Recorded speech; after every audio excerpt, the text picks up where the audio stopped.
right, thank you for tuning in to what may be a regular thing here on the Stay Off My Lawn podcast. We are calling it a podcast extra. This special is about tariffs, as they've been in the news quite a bit here in 2025. This is from an article in the monthly magazine that Richard and I both subscribe to called Imprimis. It's 100% free and available at hillsdale.edu. Hillsdale College are fantastic people. They have a lot of free online courses that you can take. You will not be disappointed. A lot of stuff on the government and their role and in historical stuff. It's fantastic. Anyway, this article was written by the esteemed columnist and author John Steele Gordon. All right, here we go. Tariffs are among the oldest of taxes for the simple reason they're easy to collect.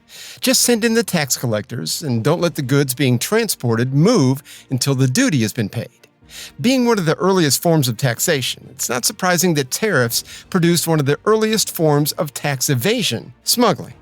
In America's colonial period, the east coast of the United States, with its many rivers and inlets that the small ships of those days could utilize, lent itself to smuggling, and the American colonists evaded British tariffs on a grand scale. Indeed, Rhode Island, with its long coastline relative to the area and its many small harbors, was the epicenter of colonial smuggling, and it opposed any attempts to suppress it. Rhode Island was the first colony to forswear allegiance to Great Britain on May 4, 1776, 2 months before the Declaration of Independence. It was also the only state not to send delegates to the Constitutional Convention in Philadelphia in 1787, fearing that a stronger federal government, empowered to tax, would suppress, you guessed it, smuggling. And it was the last state to ratify the Constitution on May 29, 1790, more than a year after the federal government had come into existence. It did so then only under the threat of having its exports taxed as if it was from a foreign nation. When the Constitution took effect in 1789, the first order of business was to straighten out the nation's disastrous financial situation. That's why the new State Department started out with only 5 employees, while the Treasury Department had 40. When Alexander Hamilton became the nation's first Secretary of the Treasury, he immediately began to prepare a schedule of tariffs, along with excise taxes on such commodities as alcohol and tobacco. The Constitution forbids taxing exports of any state, so the American tariffs have always been laid only on imports. Collectors those days were named for each port, and those were considered plum jobs because the collector got to keep the money, earning interest on it until it was forwarded to the federal government only a few times a year. Hamilton's tariffs, along with the refunding of the national debt and the establishment of a central bank, transformed the American financial situation. By the end of the 1790s, the U.S. had the best credit rating in Europe, its bonds selling over par. And by 1800, federal revenues, a mere $3.7 million in 1792, had tripled to $10.8 million. About 90% of that revenue came from tariffs, a ratio that wouldn't change much except during the Civil War for more than a century. Hamilton's tariffs had been solely for the purpose of raising revenue. But of course, there is another use to which tariffs can be put: the protection of domestic industries from foreign competition. In 1789, except for shipbuilding, there had been little American industry to protect. At his first inauguration, George Washington had been symbolically careful to wear a suit made of cloth woven in the U.S. rather than from cloth imported from Britain, as almost all high-quality cloth was at the time. Britain was where the industrial spinning and weaving technology was, and Britain was determined to keep it there. Textile machinery, as well as plans for it, could not be exported, and those with expertise in the industry were not allowed to immigrate. This problem, when seen from an American viewpoint, was solved through industrial espionage. Samuel Slater, who had apprenticed in the cloth industry and had a marked talent for mechanics, carefully memorized the needed plans for spinning and weaving machinery and sailed to America, having listed himself as a farmhand on the ship's manifest. Within a year, using capital from Rhode Island's Brown family, for whom Brown University is named, Slater had a spinning wheel in operation. The American Industrial Revolution had begun, and with it, a push for protective tariffs. New England, with its many clear-running streams and rivers to provide water power, soon had a flourishing spinning industry, whereas the weaving of cloth was still initially done at home. But in 1814, Francis Cabot Lowell built a factory that would merge spinning and weaving into the first fully integrated cloth mill in the world. The Embargo Act of 1807 and the Non-Intercourse Act of 1809 had disrupted the importation of British cloth, and the War of 1812 had ended it. With a near monopoly in the American market, New England's nascent textile industry flourished. But by the end of the war with Britain in 1814 brought renewed British competition and even the dumping of cheap British cloth in the American market. To protect their profits, New England cloth manufacturers, led by Lowell, went to Washington and lobbied for a protective tariff. Protective tariffs have a surface plausibility, especially where new industries are just getting on their feet and are not yet as efficient as older foreign ones. But tariffs, as noted, are taxes, which are largely paid by domestic consumers, not foreign manufacturers. They also often allow domestic manufacturers to raise their own prices. Regardless, Lowell and his fellow manufacturers got Congress to impose a 25-cent per yard tariff on British cotton cloth. By the 1820s, American manufacturing hardly existed in 1789 when the Constitution had come into effect, was growing at an enormous speed.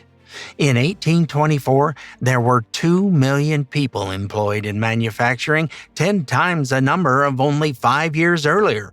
But almost all that manufacturing was taking place in northern states. The South, wedded to the fantastic profits generated by cotton production after the invention of the cotton gin, remained almost wholly agricultural. So northern voters increasingly wanted a high tariff to protect their industries and their jobs, and southern voters wanted a low tariff to reduce their prices they had to pay for manufactured goods. This sectional dispute led to the first existential threat to the Union. The national debt had tripled during the War of 1812, after which surpluses from tariffs were used to pay it back down. Indeed, with its fast rising industrial sector, the northern states wanted even higher tariffs on industrial goods. In 1828, as a new tariff bill was moving through Congress, Southern politicians thought they had a way to defeat it. While New England's vast textile industry wanted high tariffs on industrial goods such as cloth, it needed to import such raw materials as wool, flax for making linen, and hemp for making rope for its shipbuilding industry. Southern congressmen inserted high tariffs of 45% on these commodities into the bill, hoping to split off enough New England congressmen to defeat it. Their attempt failed. The tariff bill passed, and President John Quincy Adams signed it into law, even though he knew it would hurt him politically. The South, ever an exporter of snappy political phrases, dubbed it the Tariff of Abominations, as it has been known ever since. Adams was indeed defeated in his re-election bid by Andrew Jackson. But Jackson, while a Southerner himself, was determined to pay off the national debt and was willing to tolerate a high tariff in order to do so. Not so his vice president, John C. Calhoun of South Carolina, who was adamantly opposed to the Tariff of 1828. After its passage, Calhoun anonymously wrote a pamphlet asserting the right of states to nullify federal laws as they regarded unconstitutional. In November of 1832, the tariff bill of that year did not lower tariffs enough to suit Southern demands. Tariffs on specific industrial products were lowered from 45 to 35%, but others remained the same. The South Carolina legislature passed an ordinance of nullification, declaring the tariffs of 1828 and 1832 to be null and void within the borders of that state. President Jackson would have none of that. Not given to mincing words, he wrote, "I consider the power to annul a law of the United States, assumed by one state, incompatible with the existence of the Union, contradicted expressly by the letter of the Constitution, unauthorized by its spirit, inconsistent with every principle on which it was founded, and destructive of the great object for which it was formed." Jackson threatened military action if necessary to enforce federal law and was authorized by Congress to do so. Only the compromise tariff of 1833, in which duties were to be reduced over 10 years to the levels of 1816, brought the crisis to an end, with South Carolina repealing its ordinance of nullification. With American industry becoming even more efficient, thanks in no small part to the country's secret weapon, Yankee ingenuity, tariff protection became less necessary, and tariffs generally trended downward until the coming of the Civil War. With the outbreak of war in 1861, government expenses exploded.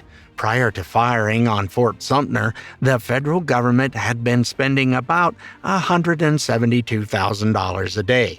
By the Battle of Bull Run just 3 months later, the War Department alone was spending $1 million a day. While much of the cost of the war could be thrown onto the future by selling bonds, taxes, including tariffs, rose sharply as well.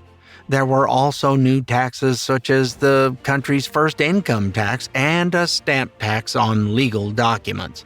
The combination of wartime demand and high tariffs produced an enormous boom in American industry as new domestic production replaced foreign imports. After the war, this new industry demanded protection against foreign competition, while the South, always opposed to high tariffs, was politically prostrate. Also, there was the need to pay off the colossal debt incurred during the war.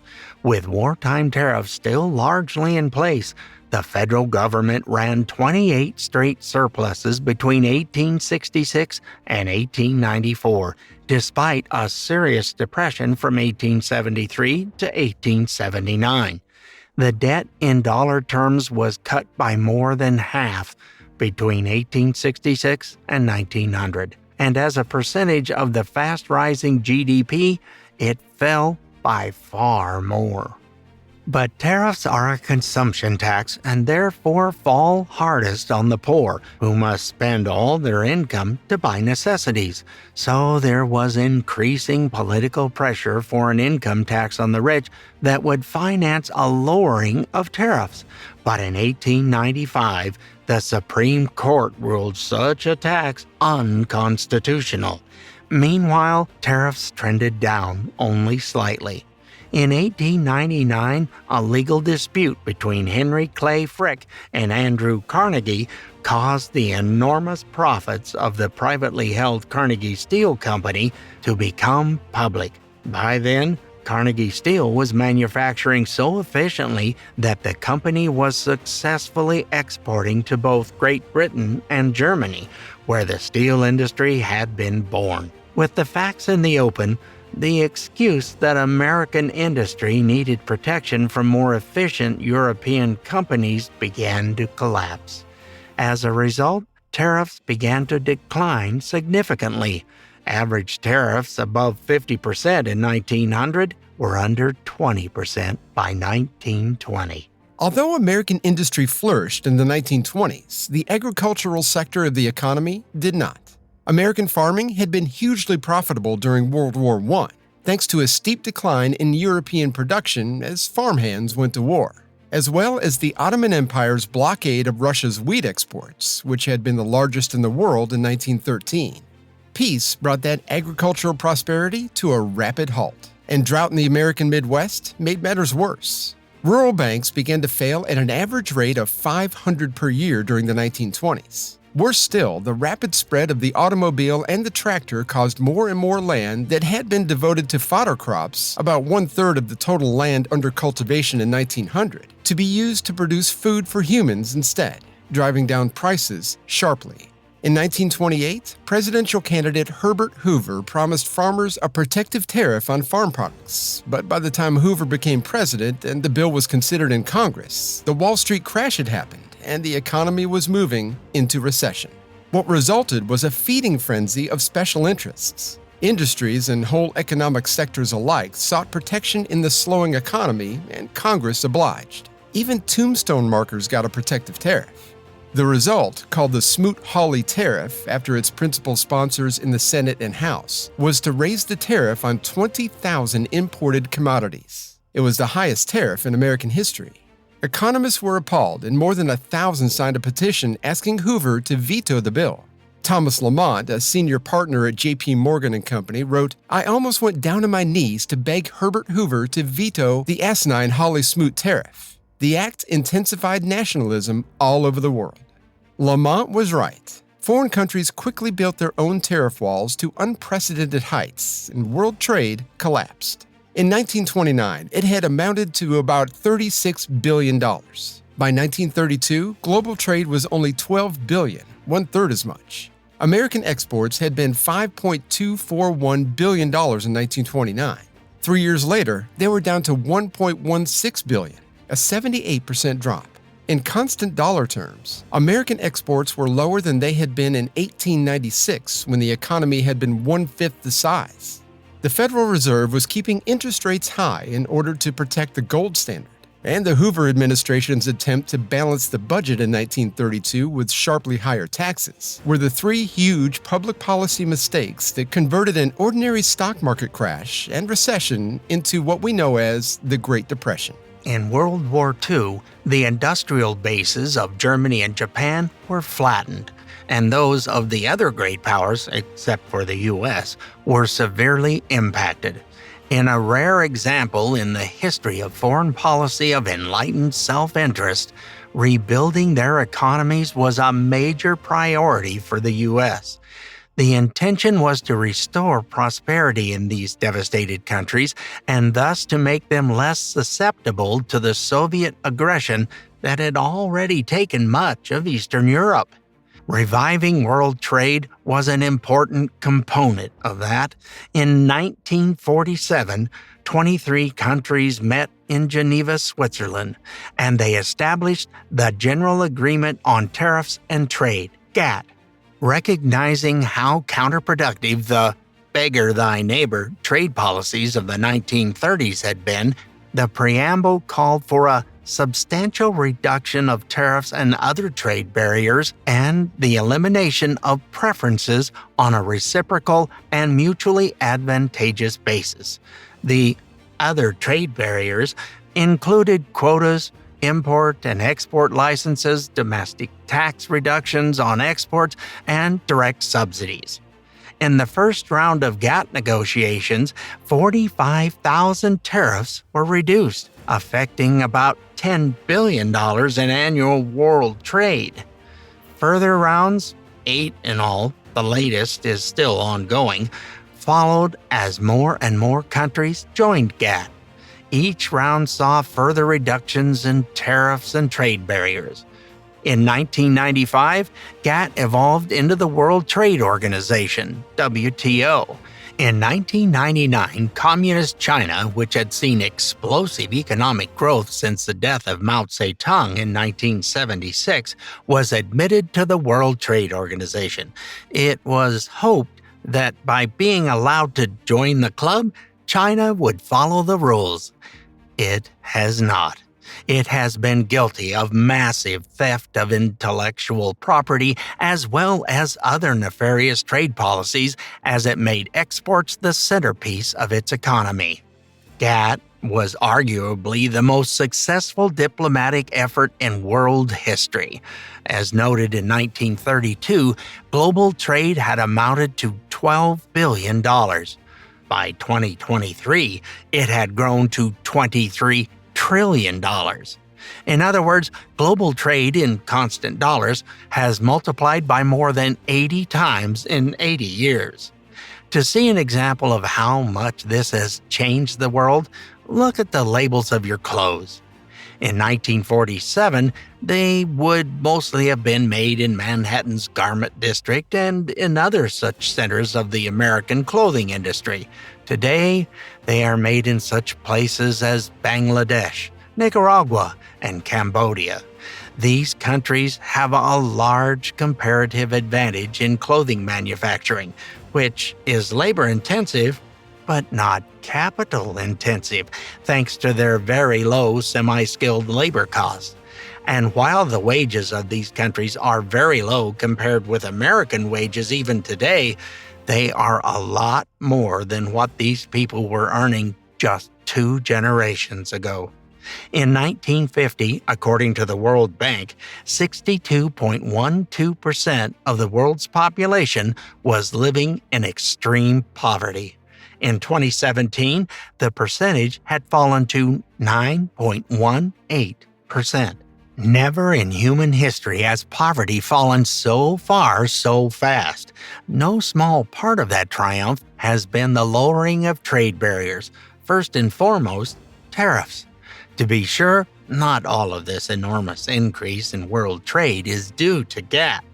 One of the most important, if perhaps the least exciting inventions of the 20th century was the shipping container. It not only greatly reduced turnaround times because ships could be loaded and unloaded more quickly, but it also eliminated almost entirely the enormous dockside pilferage that had been a chronic problem in all of the world's major ports. One of the provisions agreed to by the U.S. in the early GATT negotiations following World War II was differential tariffs. The U.S. lowered its tariffs more than its trading partners did. Again, the purpose of this was to speed the economic rebuilding of allies and former enemies who had suffered devastation during the war. But World War II has now been over for 80 years. The economic recovery of Western Europe and the Far East has long since been accomplished. Yet the differential tariffs, in many cases, are still in existence. The U.S., for instance, has a 2.5% tariff on cars imported from Germany, while Germany has a 10% tariff on American cars. In addition, Germany's value-added tax is remitted on exports but charged on imports. As a result, while the logos of Mercedes-Benz, BMW, and Volkswagen are seen all over American roads, those of Ford and General Motors are a rare sight in Germany. And China, as already noted, is far worse, a world outlier in terms of its nefarious trade policies. President Trump wants to level this playing field. To do so, he has started what some are calling a trade war, and others are calling the greatest example of the art of the deal in history. We will have to wait and see how it plays out, but so far, we have collected over $200 billion in tariffs in 2025. Of course, right now, it is up to the Supreme Court whether that holds up. Well, we want to thank you for listening to this special podcast extra of Stay Off My Lawn with Richard and I. If you're a history nerd like we are, or just curious on how we got here in 2025 with this seemingly crazy tariff situation, maybe this episode filled in some gaps and, I learned something from it myself. So, again, we want to thank Hillsdale College and author John Steele Gordon for the content, and we will see you next time. Well, we had fun and hope you did too. The opinions heard here today are not those of anyone other than Mike and Richard. If it made you laugh or go, or even, then we've done our job. Sort of. Well, mostly anyway. And if we made you think about things in a common sense manner, we welcome you to the club. And if it didn't, then just stay off my lawn. See you next time.